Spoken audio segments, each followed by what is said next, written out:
en el almacén, en la oficina, en el gimnasio y hasta en la fila para entrar al estadio. Todos se preguntan, ¿cómo viene la cosa? Un podcast de análisis político.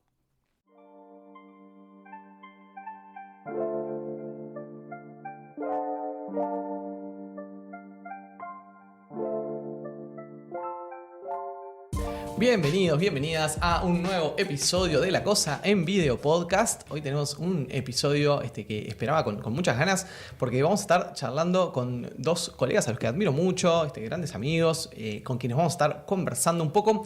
Les propuse porque, bueno, ustedes que son un público muy informado, que siguen la agenda noticiosa del día a día, la verdad me da mucha pereza tener un episodio comentando exabruptos e insultos en el Parlamento y lamentablemente para los que hacemos esto, en mi caso también en otros medios, pero aquí que es semanal, a veces es difícil la coyuntura del día a día, los temas de la agenda cuando tienen este escasísimo vuelo que permite muy poco análisis. Entonces, me disculparán si estaban esperando una conversación sobre intercambios, sobre primates y cosas similares. No va a pasar.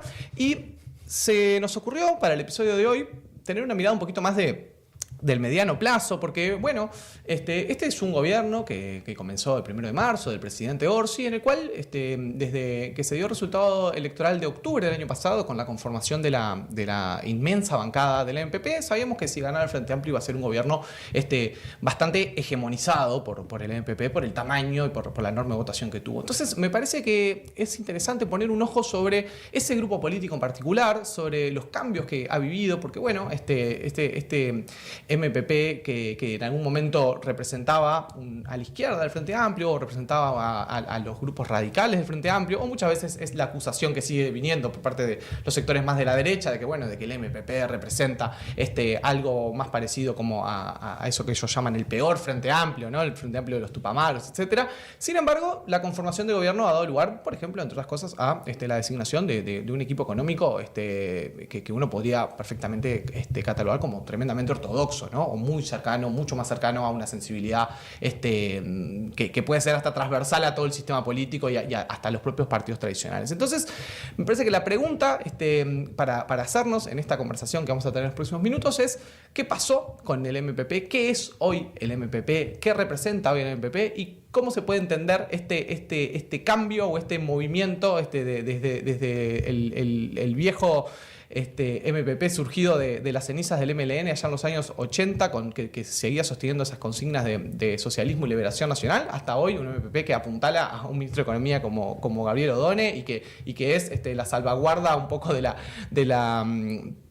la mesura en este gobierno de Orsi frente a algunos debates que se abren, por ejemplo el gravamen a los súper ricos y cuestiones similares. Así que tenemos mucha tela para cortar y recibo con mucho gusto a los invitados del día de hoy. Está sentada aquí a mi derecha Lorena Bomio, ¿cómo andás, Lore? ¿Todo bien? Lorena, que es periodista, es conductora, la conocen por su largo pasaje por Canal 10 y ahora en la conducción de los informativos de los noticieros de Canal 5. Así que, Lore, ¿cómo estás? Muy bien. Muchas gracias por la invitación. Un gusto compartir con ustedes. Bueno, muchas gracias a ti. Y a mi izquierda está Juan Miguel Casolio, que también lo conocen por sus pasajes por Canal 12, por muchos años en Radio Sarandí y que ahora conduce Punto de Encuentro en Radio Universal.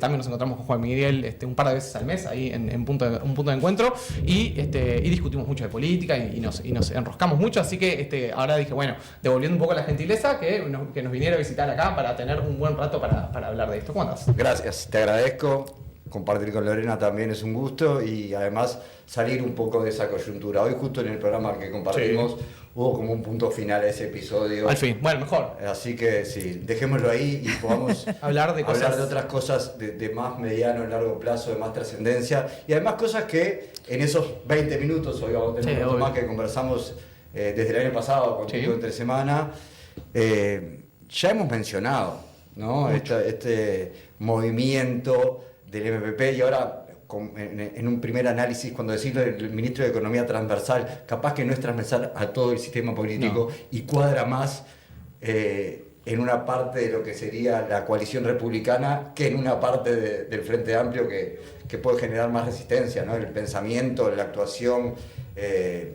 la línea de acción de Gabriel Odone, de lo que ha sido su trayectoria profesional, pero sobre todo sus expresiones respecto a la economía y lo que, bueno, por ahora viene siendo su gestión, que todavía no vemos plasmada en un presupuesto, que ese va a ser el gran partido en los estas próximos horas. días. Sí. Bueno, vamos para abrir la conversación con la pregunta que me hacen siempre ustedes a mí. Bueno, la pregunta que es decir, como para arrancar, ¿cómo ven a este gobierno que en estos primeros meses y cómo están viendo en particular dentro del gobierno a el MPP, al sector hegemónico de este cuarto gobierno del Frente Amplio? Lore, ¿cuál es tu primera mirada? El MPP no ha dejado de crecer, ¿no? A nivel parlamentario, desde el año 2005, eso. Y creo que sí, que se puede advertir un corrimiento hacia el centro, digamos, de derecha a izquierda hacia el centro, y así como grandes titulares, y en mi análisis personal, creo que tiene que ver como con el paso del tiempo, ¿no? Vos preguntabas al inicio qué pasó. Pasó el paso del tiempo, pasó el contexto histórico del inicio hasta este 2025, y pasó también la necesidad de ir creciendo con el paso de la historia. Y por ahí se puede ver estrategias muy claras que estaban siendo impulsadas por el propio Mujica y Topolansky, de ir sumando figuras independientes, como se puede ver en esta bancada, para darle justamente esa amplitud, sobre todo desde el espacio 609, ¿no?, a otras miradas con el objetivo de mantenerse, de crecer y de modernizarse, ¿no?, de mantenerse actualizado. Por ahí, en un nivel superficial, me parece que esos son los principales ejes del porqué o de cuál es el MPP hoy en día, además de la capacidad de incorporar figuras jóvenes, ¿no?, uh-huh, que van creciendo y uno las puede ver, no sé, Betiana Díaz, bueno, hay varias, ¿no? Y en su momento los legisladores jóvenes del MPP, que ya son más curtidos, pero en su momento Pacha Sánchez, Tati Sabini, los Cayani eran los dirigentes jóvenes también de la barra del MPP, más al principio de los gobiernos del Frente Amplio, y eran chiquilines. Sí, Sebastián Baldomir, claro, eran gurises. Bueno, sí, no, son tipo de 40, 50 años, ¿no? Sí, tampoco son veteranos de la política, para el Uruguay menos, son súper jóvenes, ¿no? sí. Están en plena edad de actuar, de accionar, y creo que son un poco los que están conduciendo al sector. Vos preguntabas por el arranque del gobierno, pero sobre todo por el arranque del sector dentro del gobierno. Yo creo que en ese corrimiento hacia el centro, el Frente Amplio se corrió hacia el centro. Primero se corrieron algunos, con Astori a la cabeza, y cuando el astorismo se debilitó, Mujica tuvo la viveza, yo creo que electoral, pero también la honestidad ideológica de ir teniendo un cambio hacia el pragmatismo. Creo que en eso lo marcó su presidencia, creo que en eso aquellos spots donde Mujica aparecía sentado firmando los documentos y Astori aparecía a su derecha, asesorándolo, poniéndole la mano en la espalda, asesorándolo. De todos modos, Mujica gobernando tuvo cierta laxitud fiscal que es distinta a la que uno espera de un Gabriel Odone, es decir, todavía más hacia el centro es el corrimiento que uno puede observar hoy, y creo que tiene que ver con, por un lado, una estrategia electoral muy válida, y es, ahí se gana la elección, el astorismo, sereñismo no está consolidado, necesitamos captar esos votos. ¿Cuál era el riesgo? Perder el voto que se ubica más a la izquierda, ¿no? El que disputa el MPP con el Partido Comunista, con el Partido Socialista, que estaba muy debilitado, y creo que ahí se pararía en tres el electorado frente amplista. El elector más ideológico, que creo que ahí es donde puede darse la mayor pérdida por ese corrimiento. El más académico, que ve en Odone una figura a la que puede votar como votaba Astori, ¿no? Y que dice, bueno, entonces puedo votar al MPP si es que va a hacer la espalda. Yo recuerdo una pregunta que le hice a Sebastián Baldomir en campaña: ¿quién va a hacer la espalda de Odone? Porque Astori tenía su propia espalda. ¿Quién va a hacer la espalda? Y él dijo, el MPP va a hacer la espalda de Odone. Bueno, vaya espalda dentro del Frente Amplio. Y después está el voto de izquierda más emocional. Y creo que ese voto el MPP no lo iba a perder por correrse al centro, por lo menos mientras Mujica fuera la figura preponderante, porque aquel que se siente de izquierda más que por un pensamiento marxista, comunista, socialista, sino porque lo ve desde una lógica de ni siquiera de lucha de clases, de preocuparse por los más débiles. Sí, de identidad, de identificación, de identidad con lo popular. Jamás iba a ver a Mujica como un voto de centro-derecha, siempre iba a ver a Mujica como un voto de centro-izquierda, Claro. siempre iba a ver a Mujica como un voto de izquierda. Entonces lo iba a seguir votando. Y de ahí el caudal gigantesco que consiguió el MPP.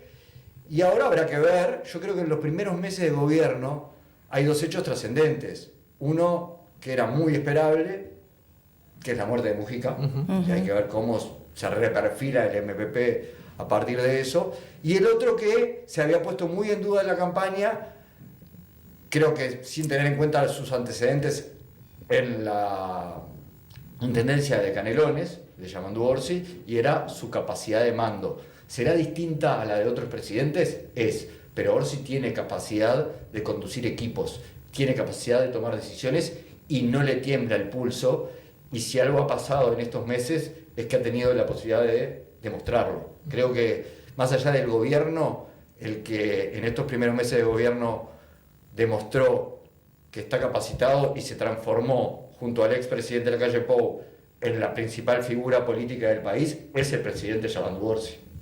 Sí, a propósito de la actualidad y de esa figura de Odone, ¿no? Como garantía para algunos sectores y comparándolo con el gobierno de Mujica, no hay que olvidarse de esa creciente acusación que hubo y constatación quizá al final de los dos equipos económicos, ¿no? Claro. Y ese es un riesgo que también corre este gobierno. Contale a los más jóvenes. Y habrá que ver. Nosotros nos acordamos de eso, pero que para muchos jóvenes no saben de qué pasó en el gobierno del 2010, ese gobierno Exactamente. el gobierno bicéfalo de Mujica y Astori, tuvo una pelea álgida que se resolvió a mediados de ese gobierno, que era que Mujica había conformado en la órbita de la OPP en torre ejecutiva economistas de mucho peso que tenían una mirada bien diferente del rumbo de la economía, una mirada mucho más desarrollista, más de inversión del Estado, de gasto público, y que tuvieron encontronazos muy fuertes con lo que era la barra. Astori no estaba en el ministerio, pues le tocaba presidir la Asamblea General como vice, pero estaban Lorenzo, Vergara, el equipo de los Astori Boys, y hubo agarradas grandes que casi derivan en renuncias, etcétera, ¿no? Del otro lado Porto. Del otro lado estaba Porto, Bonomo. Bonomo eran los que de alguna manera eran señalados como el equipo económico Frugoni, paralelo. la OPP.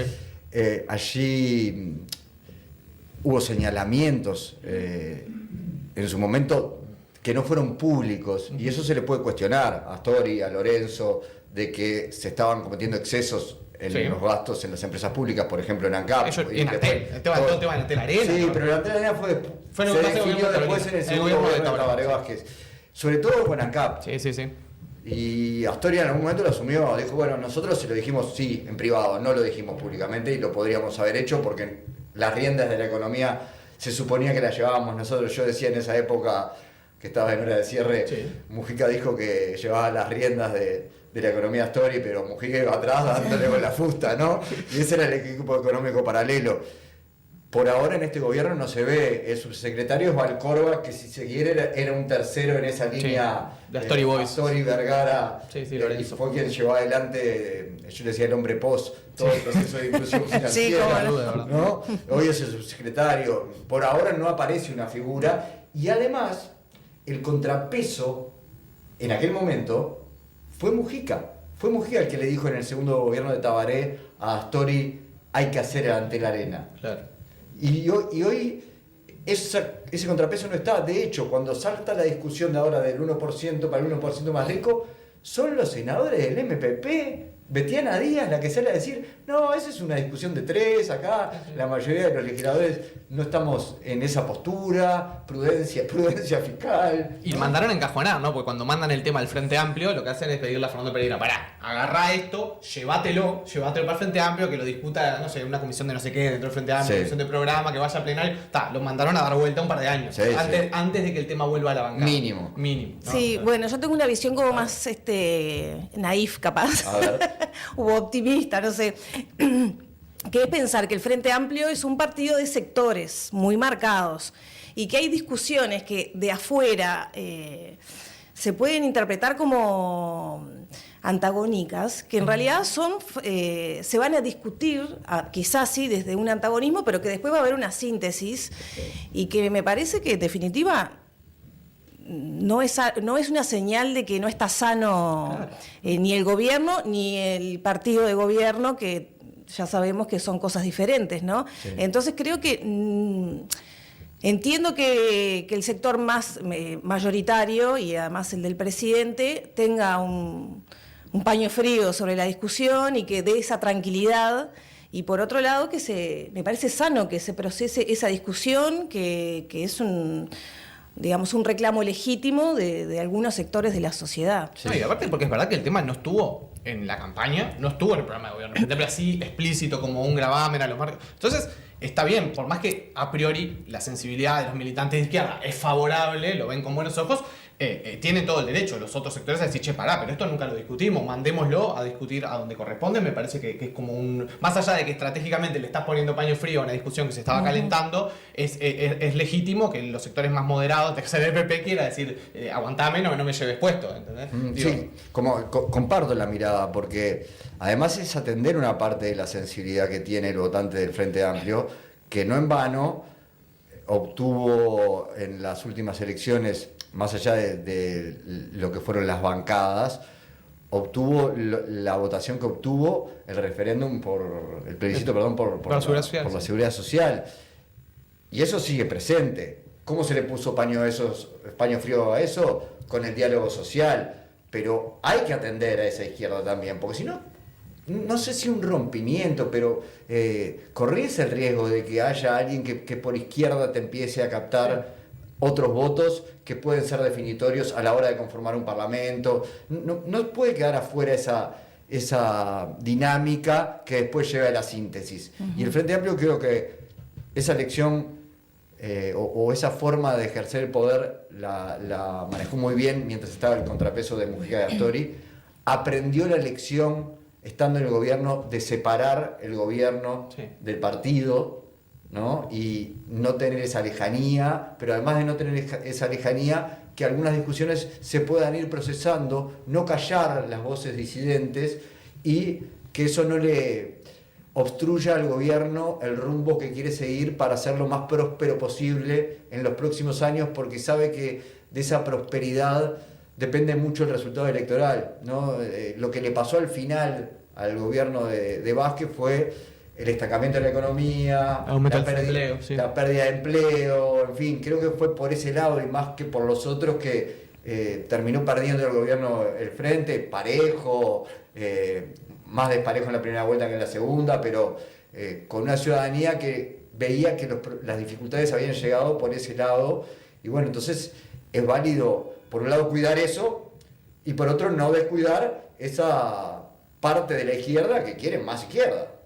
Sí, es el eterno dilema que tenés, ¿no? Sí. O sea, entre administrar la realidad y transformar lo posible, y a la vez que cuando la gente dice, bueno, no, pero la gente si votó al Frente Amplio frente a la opción de continuar con la coalición es porque quería un cambio. Si no hubiera votado lo mismo. Bueno, para los uruguayos los cambios no muy abruptos, ¿no? Es un cambio, pero un poquito. Nos gusta el centro. Exactamente, esos cambios a ese nivel, porque después desde el MP te responden, sí, pero si hubieran querido otra cosa, no hubieran elegido de manera mayoritaria y abrumadora a Orsi sobre Carolina Cosa en la interna. Porque esa victoria de Orsi sobre Cosa en la interna de junio del año pasado fue muy categórica.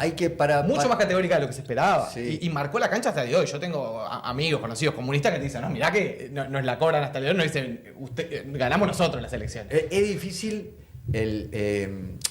interpretar la voluntad popular. Totalmente. Es el gran desafío. Sobre todo en un sistema con varias vueltas. Politólogos, periodistas, claro. Entonces, no se puede mirar solo un resultado. Total. No se puede mirar solo noviembre, no se puede mirar solo octubre. Hay que mirar junio, octubre, noviembre y mayo. Y también sacar lo que pasó conclusiones, en las intendencias. Entonces uno dice, bueno, ¿qué es lo que la ciudadanía pretende? Un cambio. Ojo, pero en una Cámara no le dio mayoría al oficialismo. Entonces, capaz que no quiere un cambio tan grande de cuál es el rumbo en determinadas áreas. Creo que en otras sí. Creo que hay un clamor por cambios que no tienen tanto que ver con la conducción macroeconómica, sino con la gente en situación de calle, los problemas de la educación, los problemas de convivencia y seguridad pública, y lo que se ha perdido en cuanto a integración social en el Uruguay, que creo que son los grandes problemas desde la vuelta de democracia para acá. Exactamente. Y ahora con el presupuesto ahí creo que va a ser un parteaguas de cómo se va a empezar a medir el gobierno en esos temas claves, que es lo que espera la gente, ¿no? En mi opinión. Sí, es complejo también el hecho de que, bueno, como venimos diciendo, ¿no? Tenemos un cuarto gobierno del Frente Amplio que logra legítimamente gana la elección, pero una elección que fue súper competitiva, que no supimos hasta el mismo día de la elección que era lo que iba a pasar. Fue un resultado claro, pero no es un resultado arrollador el del Frente. Estamos en un sistema de dos mitades, como venimos estando desde hace varias décadas, y eso no ha cambiado. Quizá en un momento el Frente era la mitad mayor y llevaba una ventaja. Ahora son dos mitades muy parejas, o sea, se define por penales, claramente. Sí, por penales. O por candidatos. Exacto, se define la campaña, define con los candidatos. Creo que en definitiva hubo un recorrido en el cual de los dos candidatos que llegaron hasta el final, Delgado y Orsi, Delgado cometió más errores, o la campaña de Delgado en algún momento se tornó más errática, más complicada. La de Orsi podía gustar poco, era equipo que no luce pero gana, era como una campaña que no brillaba, pero que mantuvo una coherencia, mantuvo una línea. Sí, que se reguló muy bien la exposición del candidato y además para minimizar, demostrar errores. La composición de la fórmula. No había quien discutiera que esa fórmula estaba bien, que era una fórmula que representaba todo el Frente Amplio. Y creo que algo que yo lo vengo diciendo cuando la gente ahora, mucha gente dice, no, porque Orsi esto, Orsi aquello, Orsi el otro. Yo creo que algo positivo que tiene llamando Orsi es que nadie puede decir que Orsi nos haya vendido otra cosa.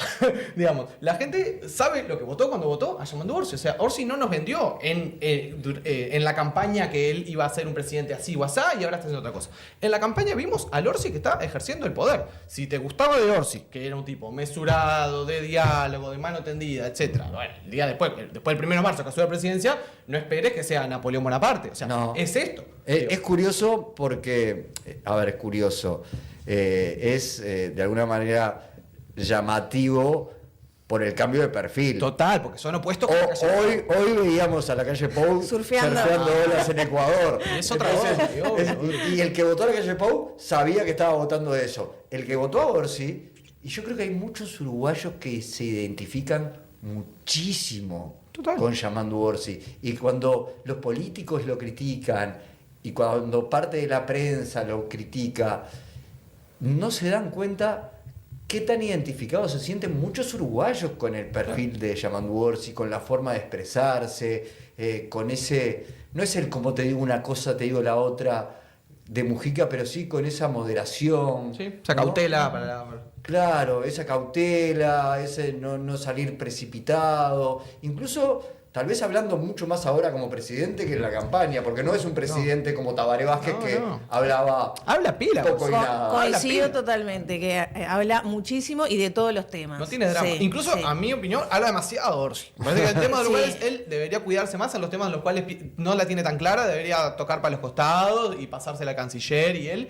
Pero él no tiene drama, él tiene esa cosa de intendente que me agarran a la puerta de cualquier evento con el mate abajo del brazo y le contesto. Van todos los periodistas y le preguntan y él le contesta. Es un fino equilibrio, dijiste muy bien esa característica de intendente, es un fino equilibrio que hay que jugarlo muy bien, ¿no? Sí. Porque puede cometer errores. Claro. Y los comete, ¿no? Sobre todo temas de política internacional, los temas que él no domina tanto. Que no hay riesgos, pero también hemos visto un Orsi que tanto en lo local como en lo internacional. Ayer en Universal en 970, Martín Lema destacó el discurso que dio en la reunión de los presidentes en Chile. Ah, mirá. Sí. ¿Viste? Dijo, porque destacó lo nacional, como las características del Uruguay como país en su conjunto, y a mí eso me gustó mucho.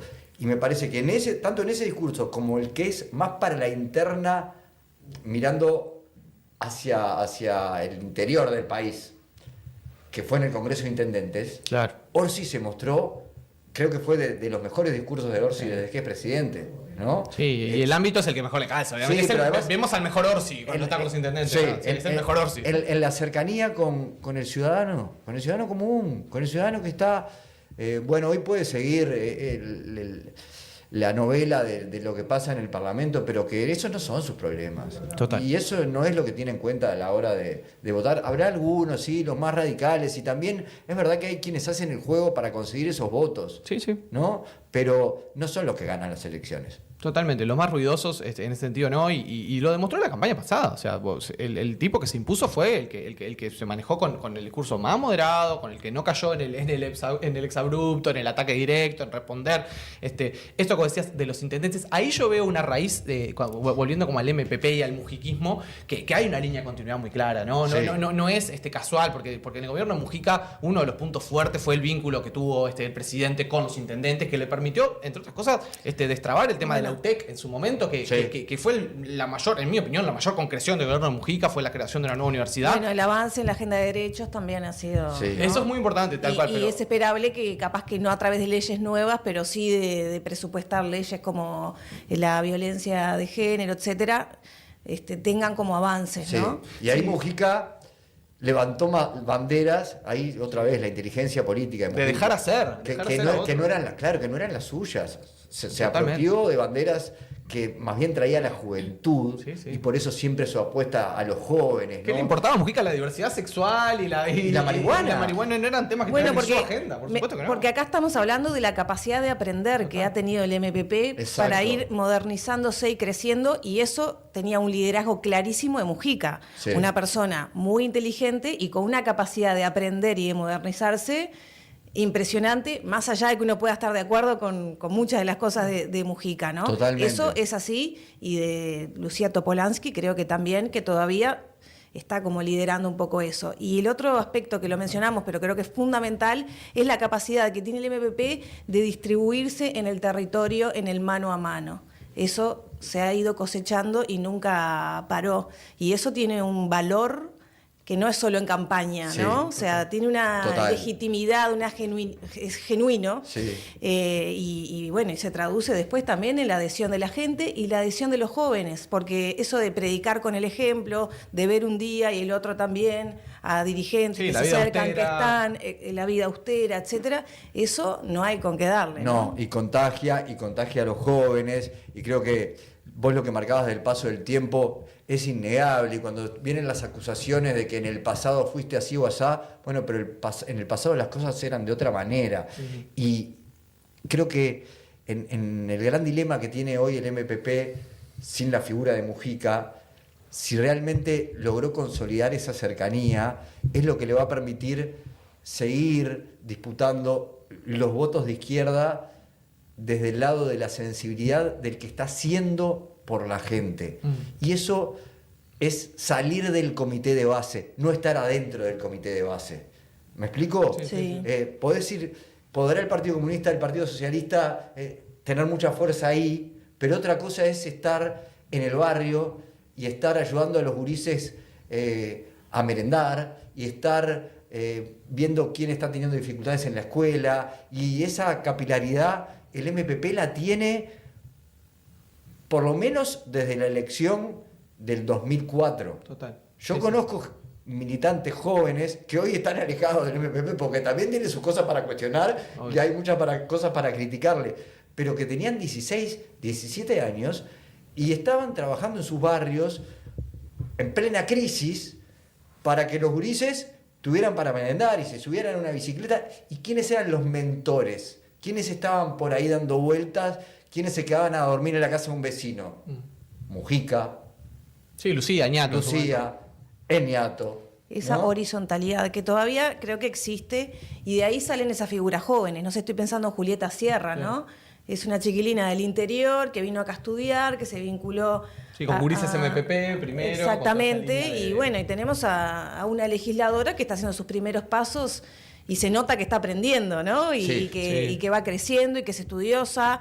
que es muy seria. Y así con otros. Yo quiero esto destacar lo que ustedes traían sobre la territorialidad, ¿no? Que es un factor que es clave, porque si uno se retrotrae 15, 20 años atrás y uno iba a una ciudad del interior y lo que encontraba era algún comité de base y quizá alguna casa del pueblo del Partido Socialista, ¿no? Sí. El Partido Socialista, como es el partido histórico, viejo de la izquierda uruguaya, era el partido que vos decías, bueno, si el Frente sacaba un diputado en 33, o sacaba un diputado en Colonia, o sacaba un diputado en Durazno, iba a ser socialista, porque el sector que tenía, que cumplía ese rol, como de estar en los lugares, eso el MPP se lo comió. O sea, Sí. el MPP, más allá de lo que arrasa Montevideo, que es una bancada impresionante, también ha logrado ganar las bancas del interior del Frente Amplio. La banca de la minoría, ¿no? La banca del Frente Amplio cuando es oposición en un departamento, muchas veces con acuerdos también, en el interior no son siempre las alianzas tan lineales, a veces van juntas las 609 con la 90, cosa que en Montevideo sería impensable. Pero ese laburo, que ustedes lo nombran bien, tiene resultado, ¿no? Sí. Y esto otro, el MPP no suele ser un partido, un sector, quiero decir, fuerte en las estructuras tradicionales de la izquierda. Porque en el PIT-CNT, por ejemplo, el MPP no es una corriente mayoritaria, no hay una corriente que sea el MPP en el PIT-CNT. Por supuesto que hay muchos MPPistas, militantes sindicales, pero están más repartidos. En la FEU, si uno va al caso, o la militancia universitaria, tampoco. O sea, los que pasamos por la FEU sabemos que la FEU no es una presencia fuerte. Lo fue en algún momento, más a principios de la década del 2000 y pico, 2010, que estaba el sector de la KPL de Fernández Huidobro, tenía una llegada, pero después no están ahí. Pero como vos bien decís, han logrado encontrar otros lugares para estar en los territorios, esta movida grande de gurisas MPP que ayudan a los chiquilines a terminar el liceo, preparan exámenes a fin de año. Lo que empezó siendo una especie de voluntariado. Es un voluntariado, claro. Se formalizó y es un voluntariado, y eso es lo otro que tiene de especial. Así como Mujica era genuino en vivir como decía que había que vivir. Sí, como él elegía por una cuestión que se vivía mejor así, como según su forma de ver, y por eso venían a buscarlo de todos los canales del mundo, no por su pensamiento político ideológico, sino por ese ejemplo. Creo que lo de el voluntariado, que yo en el último acto que hizo el MPP en la Plaza 1 de Mayo, lo escuché en el discurso y dije, mirá esto, ojo, atento a esto. Ellos hablaban mucho de trabajar en el gobierno a través de voluntariado, de que la sociedad se comprometa con las soluciones que necesita el país, que sea la persona del barrio que está comprometida, que puede realmente hablar con los chiquilines, con los gurises, que les puede dar una mano, que ve que empezaron a faltar en la escuela, claro, que ve que tiene esa sensibilidad en su piel, y entonces se les puede sentar a hablar cara a cara y decirle las cosas en las mismas palabras que hablan ellos, en su mismo lenguaje, y hacerlos, yo no sé si encauzar, pero trabajar en esos problemas que la sociedad tiene, y que eso reditúa en que el barrio lo vea, ¿no? Y en que esa presencia esté y signifique, veremos hasta dónde, resultados electorales. Porque ahí creo que está el otro gran desafío, y es, bueno, en el 2029 Mujica no va a estar. Sí. Ha tenido la inteligencia de hacer alianzas con, esto ya hablando del espacio 609, sí, que también es una manera muy inteligente de presentarse electoralmente, de extender el MPP, con figuras como Cristina Lustenberg, con figuras como Blanca Rodríguez, sí, que yo, ya lo dije en la campaña y lo repito acá, no la descarto como candidata. Y bueno, para algo da ese paso, ¿no? En 2029 no la descarto como candidata, y no descarto que sea la primera mujer presidenta en Uruguay. Sí, el propio O'Donnell. Que me dicen, no, tiene que actuar en el Parlamento, tiene que demostrar. Sí, realmente la gente hoy vota al político de carrera. Al mejor parlamentario. O piensa que el político de carrera está ahí porque se está acomodando. Hay que ver qué visibilidad tiene el Parlamento en el llano, ¿no? Y hay que ver si como Blanca Rodríguez necesita, cuando ya tiene un acumulado de 30 años. ¿Blanca Rodríguez necesita visibilidad? Claro, ya todo o estuvo en las casas de todos los uruguayos durante 30 años a través de la pantalla. Claro. Sí. Y lo que tiene que hacer es una estrategia más parecida a la que el que podría ser, uno imagina su contendiente, la calle Pou, y es: me guardo un poquito, no me meto en el barro. Claro. Marco sí que puede estar en el terreno político, como lo hizo en la interpelación esta semana. Sí, que les metió un poco el peso a los blancos porque la estaban queriendo llevar puesta con el reglamento. Y la quería criticar con el reglamento, como diciéndole, bueno, sos política. Bueno, marco eso, pero me mantengo en mi lugar porque no necesito que la gente me conozca. Ya me conocen y ya me quieren, aparte. Y me quieren. Sí, eso ya es una ventaja que... Sí. Es una ventaja enorme. Yo no quiero hablar mucho de Blanca porque yo la quiero, Blanca. Fue mi compañera y claro, o sea... ¿Y va a ser o no va a ser? No, yo creo que todavía no está... No, ni ella lo sabe, por supuesto. No, y además yo no tengo ese tipo de relación tan cercana, pero sí, como compañera, yo le tengo gran aprecio a Blanca. Habrá que ver después cómo porque quiere decir, ese conocimiento que la gente tiene de ella también está parado en una trayectoria de vida súper correcta, ¿no? Total. O sea, nunca... Un escándalo, Entonces, no solo viene de su trabajo, quiero decir, viene de su trabajo que le dio visibilidad apoyado en una trayectoria de vida personal, impecable. claro. Que no le van a ir a buscar y no le van a encontrar. Claro. Y entonces eso amerita pensar seriamente en que, y además es una mujer que puede captar votos desde el centro, de los que definen las elecciones. En el interior también es igualmente conocida que en Montevideo. Está pendiente en el Uruguay tener una presidenta. Sí, bueno, y que fruto de ese gesto quizá último de Mujica, de, bueno, ¿qué podemos hacer para crecer? ¿Qué podemos hacer por el país? ¿No? O sea, esa fue un poco la impronta de la incorporación de Blanca, en esa mirada que veníamos hablando, ¿no? Esa capacidad de ver, de aprender. Hizo el PP, ¿no? Porque antes no había logrado una figura así de rutilante, pero esta cosa de tender alianzas a veces le salió mal en ese momento, ¿no? La creación de Mujica candidato también es eso, porque en 2007 muy pocos imaginábamos que Mujica podía ser presidente en 2009. Sí. Y él decía, no, yo apretarme, ponerme una corbata. No se puso la corbata, pero se puso la camisa y el traje y se terminó creando esa figura. ¿Qué va a pasar ahora? No lo sé. Pero la expresión que usó Mujica antes de presentarla, que es el as bajo la manga. Sí, tengo una última jugada. Realmente fue un as bajo la manga. Y hoy por hoy uno mira la interna del Frente Amplio y dice... Che, ¿Blanca no es flor de candidata? Sí, como todos sabemos, falta un montón y faltan las gestiones, porque después se supone que el gabinete tiene que ser un semillero, ¿no? Que los ministros que más o menos hagan una buena gestión, que despunten, después van a tratar de candidatearse. Pero eso son las cosas más clásicas, ¿no? Más clásicas, pero esto puede ser, sí, una señal. Bueno, venimos, a ver, obviamente salvando las millones de distancias, pero en Argentina Milei era un panelista de televisión y era conocido porque era un panelista de televisión y bueno, y irrumpió y ganó una elección y bueno, y es Argentina que vos decís... Nos gusta marcar la diferencia, pero no somos tan distintos, digamos. No pasó en Polonia, pasó en Argentina. Yo creo que este gobierno, sea del partido que sea, tiene justamente esa espada de Damocles, ¿no? Demostrar que la democracia tiene frutos concretos en la mejora de la vida de las personas. Sí. Que el Estado es capaz de ejecutar esas políticas y que se noten. Y bueno, y que se puede dominar a la gran maraña esta que es el Estado y que a veces uno puede advertir que se autofagocita, ¿no? Porque el reclamo está ahí latente, ¿no? Hay muchas cosas y por eso el advenimiento de gobiernos así, ¿no? Y en el Uruguay, sin llegar a esos niveles, la presencia de identidad soberana en el Parlamento con ese discurso. Claro, el Palacio Legislativo, yo miraba la cifra impactado el otro día, tiene no lo ejecuta todo, pero tiene un crédito presupuestal anual de $244 millones. Una locura. Lo duplicó en los últimos 10 años. Muchachos. Sí, no es la señal correcta, parece, ¿no? No es la señal correcta, pero no creo que igual eso vaya a ser lo que defina la elección. No mueve la aguja presupuestal del Estado, pero por algo, por ejemplo... Carolina Cose echa para atrás con lo de las fiestas estas por algo echan para atrás. Bueno, porque yo igual tengo un pensamiento que relativiza todo esto. Por supuesto que las señales tienen que estar y hay gente que está pasando mal, la austeridad tiene que estar. Ojo con pegarle a troche y moche a los poderes del Estado y a no caer en la lo que se gasta.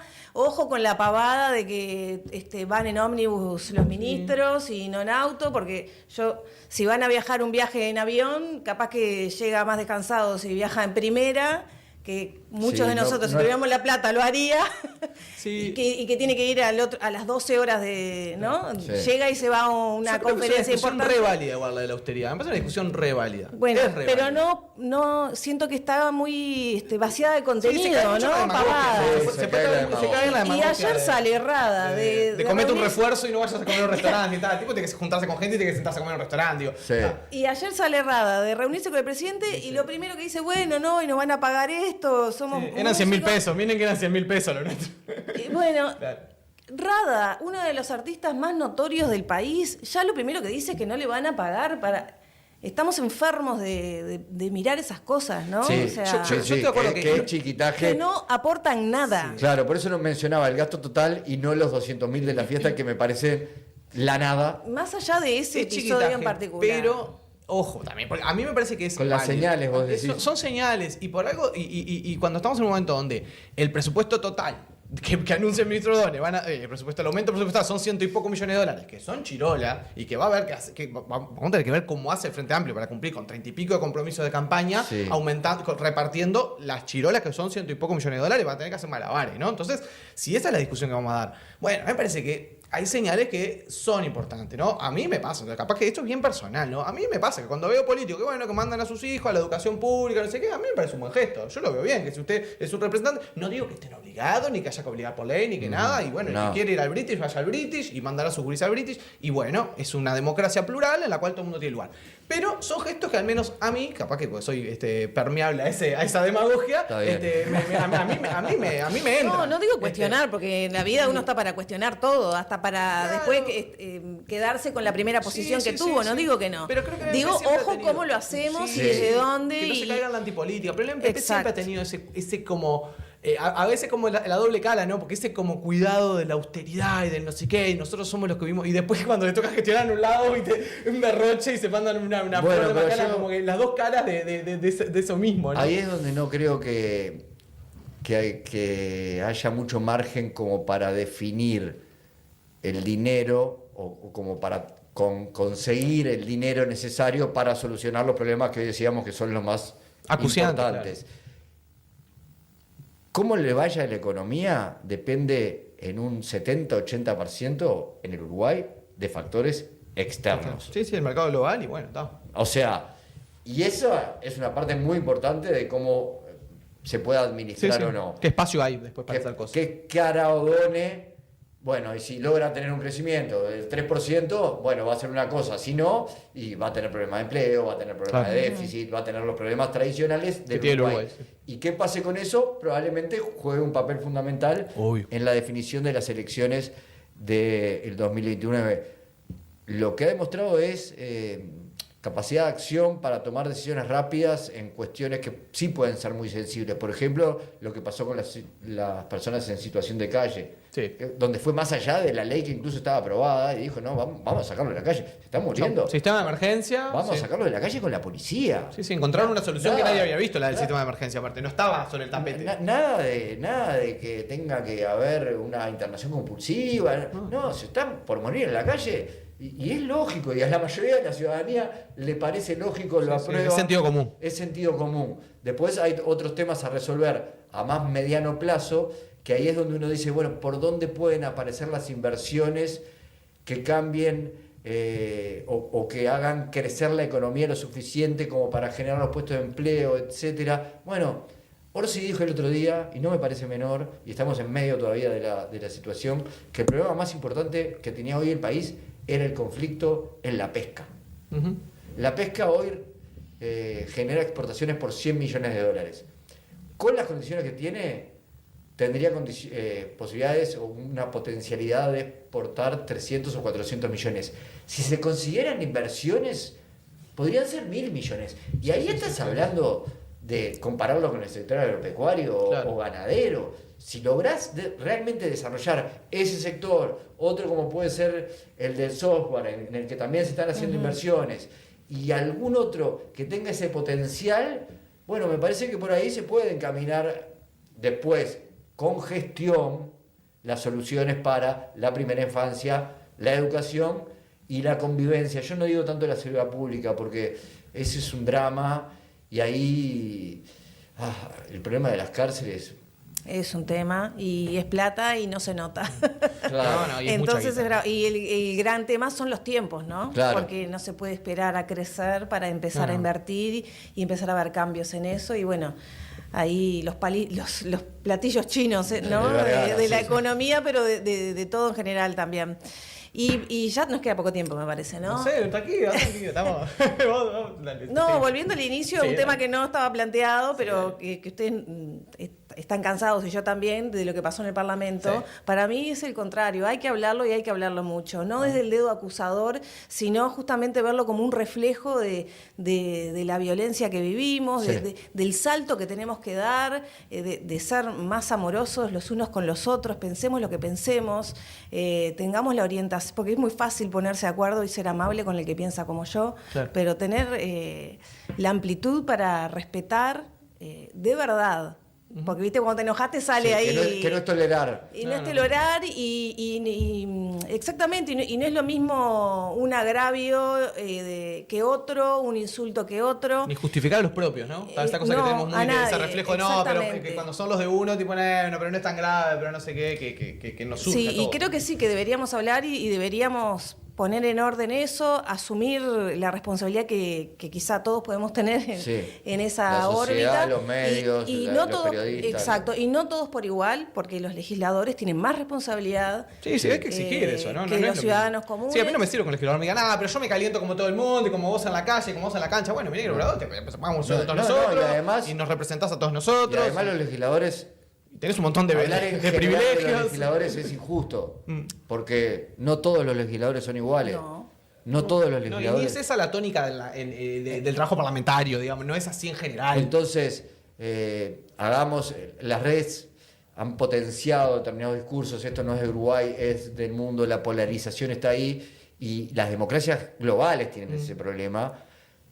Creo que el gran tema pasa por lo que ella decía en la amorosidad, en el cariño, en el humanismo, en un costado espiritual que no tiene nada que ver con lo religioso. Sí, está bien. En un país laico. En ver A mí me al parece- otro como a uno, o sea... Exacto. La dimensión humana. En Cuidar al valores prójimo. que puede traer la religión, pero algunas religiones, pero no desde ese punto de vista de el dogma religioso, sino desde lo espiritual más humano y todo lo que tenemos para desarrollar en ese sentido. Creo que es la evolución que las democracias necesitan, el ver al otro como a uno, el cruzar en puente, el cerrar las grietas, no la grieta. No creo que en Uruguay haya una grieta como en Argentina, pero hace muchísimos años, yo de niño leí un capítulo de Asterix, donde una aldea era separada por una zanja que se abría un día. Y el problema que se armaba entre los de un lado y del otro, y se empezaban a tirar con todo. ¿Y qué pasaba un día? Esa zanja se llenaba de agua, hacían un puente y volvían a convivir como convivían hasta ese momento. Me parece que tenemos que seguir evolucionando, porque yo tampoco soy de los que cree que todo tiempo pasado fue mejor. Estamos mucho mejor ahora que en el siglo XIV. Coincido plenamente. La humanidad, vivimos más, vivimos mejor, comemos mejor, tenemos Y vacunas. para las mujeres ni que hablar. Incluso que en el siglo XX, y para las mujeres ni que hablar, y creo que eso es otra cosa importante a destacar, y que no solo para las mujeres, en el fondo para las mujeres y para los hombres. Coincido. Porque que los hombres podamos hoy y en un futuro disfrutar de cuidar a nuestros licencias hijos, paternales más largas, cuidar a nuestros hijos, compartir tiempo, es clave para esa espiritualidad que hoy además la ciencia. Yo vengo de leer un libro que recontra recomiendo que se llama El cerebro despierto y que habla de lo espiritual pero desde el lado científico, cómo la ciencia está demostrado que hay una parte enorme de nuestro cerebro que tiene que ver con la conexión espiritual, esa que a veces sentimos, cada uno la habrá sentido a su manera en la vida, pero estoy seguro que la sintió en algún momento, esa magia. Bueno, existe en el cerebro, la ciencia lo está demostrando. Cultivemos eso y creo, y atando esto con el inicio o la convocatoria que tiene que ver con el MPP y su recorrido, que cuando el MPP en la campaña dice acá tenemos que ponernos hombro con hombro a trabajar en las soluciones para todos, apuesta a ese lado más humanista y menos ideológico. No, y por algo conecta, ¿no? Por algo conecta y por algo conectaba Mujica y por algo estamos hablando del diálogo, la convivencia. Yo creo que es de los puntos que hay que destacarle a lo que fue la trayectoria política de Pepe Mujica y el legado que ha dejado el MPP, que es con sus claros y sus oscuros, ha sido siempre uno de los sectores de la sociedad que siempre ha convocado a los otros a la conversación, ¿no? En su momento, yo le decía, para mí, el legado más maravilloso de la vida de Mujica era que era quizá el único político del Uruguay que levantaba el teléfono y lo atendía a todo el mundo. Y todo el mundo quería hablar con él. Y del tipo... Bueno, porque tenía la capacidad de encontrar los puntos de acuerdo. Y el multimillonario que lo invitaba y quería igual ir a su chacra a sentarse a conversar, a ver qué tenía Mujica para decir de tal tema, ni que hablar en los sectores populares, pero también en los otros. Sí. Era un político que convocaba. Y creo que en el MPP algo de esa impronta permanece, digamos, esa idea de ser dentro de la izquierda, intentar ser como los no sectarios, ¿no? Los que, los que pueden hablar de los temas del agro, los que están pensando en la población rural, los que están pensando en aquellos que de repente ni siquiera los votan, o que si votan al Frente Amplio, los van a votar a ellos, no van a ir a votar a otros sectores con otra impronta.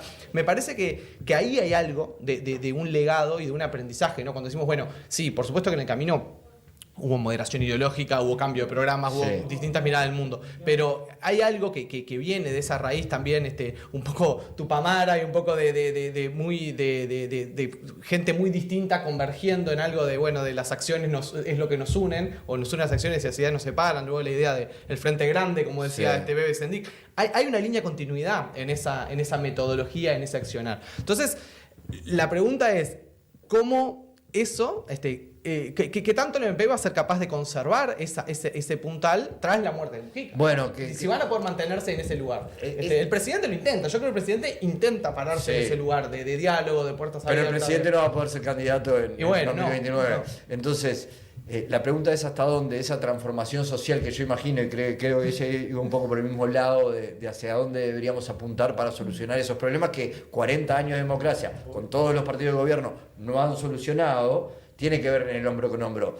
Eso electoralmente, efectivamente, se va a transmutar en votos. Claro, es la línea para ganar una elección todavía. Sí. Y la historia hasta ahora en Uruguay ha marcado que los sectores y los partidos que se quedan acéfalos tienen grandes dificultades. Sí. Viven periodos largos en el invierno, en el ostracismo. Y el MPP perdió a Mujica. Bueno, yo creo que solo el tiempo va a poder... O sea, la figura de Mujica claramente es irreemplazable, ¿no? Claro. La dimensión que tiene y quién lo va a sustituir y cómo, creo que solo el paso del tiempo lo dará, si va a ser Orsi, si va a ser el Pacha, si va a venir por algún costado femenino. Claro.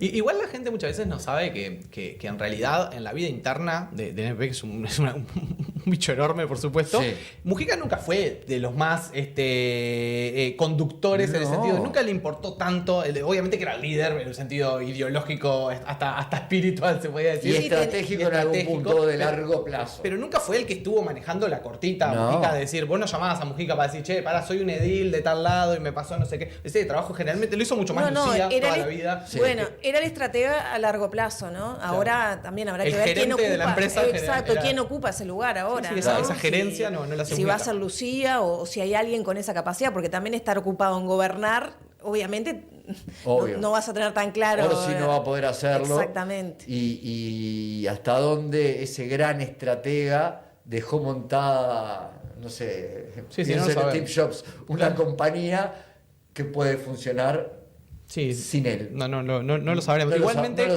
hay gestos que uno ve que dan la pauta de que por ahora no se ve claro una conducción del sector. En el sentido de cuando uno ve que algunos legisladores, algunas figuras del MPP marcan perfil propio y se descuelgan con declaraciones, así, pero ¿por qué sale así a decir esto y lo que sea? Como que pareciera que está faltando un poco como esa voz, esa llamada.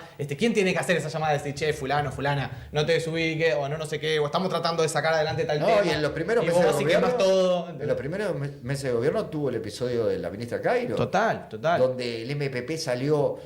furibundo, a respaldar. Claro, furiosa, rabiosamente a defenderla, y el presidente a los 2 días la peló. La cortó. Y bueno, creo que ahí Orsi marcó terreno, pero insisto, capaz que Orsi, no pudiendo ser candidato, se dedica un poco en 2029, se dedica un poco a eso, pero son tantas las cosas que tenés que atender siendo presidente que... Y lo mismo Sánchez, que está en mano derecha. Vino lo de Arim y colonización, ¿no? Y bueno, habrá que ver también cómo sigue la cosa. Conducir obviamente es un sector que por su tamaño, por su peso, por su estructura, es difícil de conducir, es difícil, que tiene muchísimos cargos en el gobierno, muchísimas personas que va a pasar de acá a 5 años, que van a seguir pasando gente a la que vas a tener que que sacar por desviaciones, por no sé qué, por mala gestión, porque declaró mal una boleta. O sea, va a pasar. Y es inevitable cuando sos el sector que tiene la mayor cantidad de cargos. Claro, pero ¿quién va a transmitir?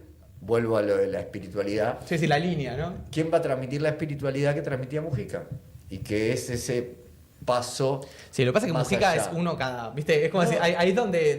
O dejó algo marcado en lo colectivo, ¿no? Yo muchas veces digo que mis líderes son los músicos, ¿no? Sí, total. Creo artista. en lo que canto cuando canto La Vela Puerca, o cuando canto El Plan de la Mariposa, o cuando creo en esa transformación.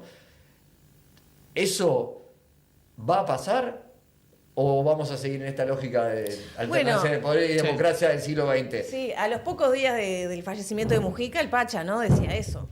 Que no iba a haber un Mujica. Claro, no lo operen, no lo busquen. Que estaba vivo, claro, en el colectivo y que desde ahí iba digamos, a surgir lo que viniera y a conducir lo que viniera. Y a los pocos días hubo un Cosquín Rock y desde No te va a gustar a La Vela Puerca, pasando por El Plan de la Mariposa, cuando artista subió al escenario... Sí, le dedicó su actuación, ¿no? Le dedicó o su actuación o algún tema. El enano de La Vela dijo, antes de tocar José sabía siempre. Sí. Y miró para arriba y alcanzó con eso, ¿no? Entonces, hay toda una generación permeada por esa sensibilidad artística que creo que en algún momento la democracia del siglo XX tiene que avanzar a otra cosa. Sí, sí. ¿No, Mauro? Vos de eso tenés que saber más que yo. Es una buena idea. Pero no sabemos a qué. Sí, es una linda idea pensar en esos términos porque... Basta de polarización y de Trump y Putin y de esos extremos. Y bueno, de en mi humildísima opinión, porque es un ensayo mental ahora en vivo. Es el momento. Esto en el noticiero no lo puedes hacer. No, claro. Y va por ahí, ¿no? Por la diferencia que puede marcar Uruguay, que todavía tiene algo vivo de eso, es justamente que los políticos, que sí tienen más responsabilidad que las personas de a pie, puedan demostrar eso, ¿no? Piensen distinto, ver al otro como uno, no como el otro, no como la otredad, con otra orientación sexual, con otros gustos, con otro... No, somos todos lo mismo. Es por ahí. Y creo que, para empezar el cierre, eso que vos decías, que no dejar atrás el episodio que pasó, de los insultos en el Parlamento, etcétera. Creo que algo positivo que podemos sacar es que prácticamente no salió a nadie, la persona quizás más reaccionaria, más conservadora, que sea, a nadie le pareció bien que lo que hizo ese Digo, a nadie le pareció bien que el en Twitter no estaría tan segura. No, pero eso es marginal, es minoritario. Digo, a la mayoría de la gente me parece que hay cosas que se ven como... No digo que a alguien le haya parecido bien, pero sí que... ese insulto se dice comúnmente. Hay mucha hipocresía con respecto al tema. Mucha hipocresía y claro, pero me incluyo. Cuando uno está enojado o sacado, es ahí cuando te sale... Sí, obvio. ¿no? Obvio. Lo que estaba adentro y es lo que tenemos que trabajar todos. Exacto. Cada uno un poco más, un poco menos, por acá, por allá, pero... Desde su lugar. Fue importante, igual, en definitiva, que Da Silva con el correo de los días pasar a decir, no, yo me enojé y tengo derecho a enojarme, no sé qué, a decir, no, sí, flaco, estuve mal. Voy a aprovechar que estoy con ustedes porque a mis compañeros los tengo cansados y voy a citar al Plan de la Mariposa, que dice, una de las canciones que más me gusta, que se llama Revoluciones Caseras: las revoluciones, las esperadas revoluciones empiezan en casa, ¿no? La paz que buscamos empieza en casa. Y hay que empezar por cada uno, desde su lugar, a hacer las cosas desde un lugar donde ya no veamos al otro como un otro, sino como uno más de una comunidad, de un universo que compartimos, un planeta que compartimos, pero voy más allá, un universo que compartimos, y por eso rescato el lado espiritual y que nos veamos así, que no veamos al que cree en otra religión como alguien que veamos al que tiene otra mirada ideológica, que no veamos al que piensa distinto en tal o cual tema como alguien tan ajeno. Sí. ¿No? Que tratemos de... Pero el que no tiene resuelta la cena, el que no tiene resuelta en eso tenemos que pensar. La vida, sí. Es más difícil que le podamos pedir eso, por supuesto, que en muchos casos sí, ¿no? Tienen más sensibilidad sobre eso. Exactamente, pero bueno, a un legislador que fue votado, que tiene la vida resuelta, que es representante de un sector de la población y que está en la Casa de la Democracia, a uno, a otro, a otra, ¿no? Entonces, coherencia. Exacto. A Mujica le hubiera gustado esa reflexión tuya, Juan Miguel, que lo estuvimos invocando tanto. Así que con eso vamos cerrando. Les agradezco pila por esta conversación. Yo les había avisado que les tiraba un tema, pero que después iba para donde disparara. Y siempre es la idea de estos episodios, en los cuales me gusta invitar personas que sé que la conversación va a ir para lugares que van a estar buenos. Así que, Juan Miguel, Lore, muchas gracias a ambos por habernos acompañado. Placer. Gracias a Fermín, que está al otro lado laburando y haciéndome un montón de señas con los dedos, que las vi todas, ya está, ya terminamos. Así que sigue la programación acá también en el canal de Caras y Caretas TV, sigan acompañando. A nosotros nos encuentran en el canal de YouTube, en el canal de Spotify, también en todas las redes sociales, y los sigo esperando la semana que viene para que sigamos viendo cómo viene la cosa.